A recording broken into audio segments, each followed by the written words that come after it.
സിറിയയിൽ Islamic state കേന്ദ്രങ്ങളെ ലക്ഷ്യമിട്ട് കനത്ത വ്യോമാക്രമണം നടത്തി യുഎസും സഖ്യസേനയും. ആക്രമണവിവരം യുഎസ് സെൻട്രൽ കമാൻഡ് സ്ഥിരീകരിച്ചു.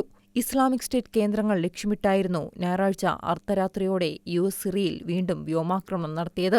ഐഎസിന്റെ നിരവധി കേന്ദ്രങ്ങൾ വ്യോമാക്രമണത്തിൽ തകർന്നു. ഒട്ടേറെ ഐഎസ് ഭീകരർ കൊല്ലപ്പെട്ടതായാണ് സൂചന. 35 ഇസ്ലാമിക് സ്റ്റേറ്റ് കേന്ദ്രങ്ങൾ ലക്ഷ്യമിട്ടായിരുന്നു ആക്രമണം. യുഎസ് പ്രസിഡന്റ് ഡൊണാൾഡ് ട്രംപിന്റെ നിർദ്ദേശപ്രകാരമാണ് ആക്രമണം നടത്തിയത്. ഓപ്പറേഷൻ ഹോക്കൈ സ്ട്രൈക്കിന്റെ ഭാഗമായാണ് നടപടി. ഡിസംബർ 13-ന് ഐഎസ് നടത്തിയ ആക്രമണത്തിൽ 2 യുഎസ് സൈനികർ കൊല്ലപ്പെട്ടിരുന്നു. ഇതിന് മറുപടിയായാണ് യുഎസ് ഓപ്പറേഷൻ പ്രഖ്യാപിച്ചത്. ഞങ്ങളുടെ സന്ദേശം ശക്തമാണ്. ഞങ്ങളുടെ ആളുകളെ ഉപദ്രവിച്ചാൽ രക്ഷപ്പെടാൻ എത്ര ശ്രമിച്ചാലും ലോകത്തെവിടെയും എത്തി അവരെ കണ്ടെത്തി ഇല്ലാതാക്കുമെന്ന് ആക്രമണത്തിനു ശേഷം യുഎസ് സെൻട്രൽ കമാൻഡ് പുറത്തുവിട്ട പ്രസ്താവനയിൽ പറഞ്ഞു.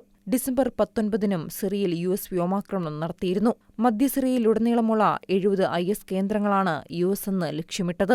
സിറിയയിലെ ഐഎസിനെതിരായ പോരാട്ടത്തിൽ കുർദിഷ് നേതൃത്വത്തിലുള്ള സിറിയൻ ഡെമോക്രാറ്റിക് ഫോഴ്സ് വർഷങ്ങളായി യുഎസിന്റെ പ്രധാന പങ്കാളിയായിരുന്നു. എന്നാൽ 2024 ഡിസംബറിൽ മുൻ പ്രസിഡന്റ് ബഷർ അൽ അസദിനെ പുറത്താക്കിയതിനു ശേഷം സിറിയൻ ഔദ്യോഗിക സർക്കാരുമായി ചേർന്നാണ് യുഎസ് ആക്രമണങ്ങൾ ഏകോപിപ്പിക്കുന്നത്. നിലവിൽ അലപ്പോയിൽ കുർദിഷ് സേനയും സിറിയൻ ഔദ്യോഗിക സേനയും തമ്മിൽ ഏറ്റുമുട്ടൽ തുടരുന്നതിനിടെയാണ് ഐഎസിനെതിരായ യുഎസ് ആക്രമണം. International desk, Shikkeena news.